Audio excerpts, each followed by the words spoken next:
अरे लमहराया जूरी पसरी हाय बबुआ हो। लमहर कुल परिवार है।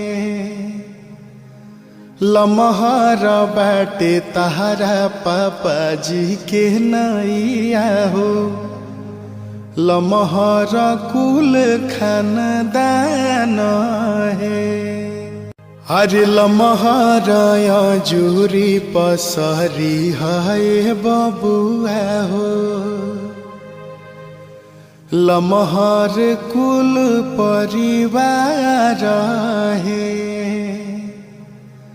लमहर बाटे तहरा पापा जी के नैया हो।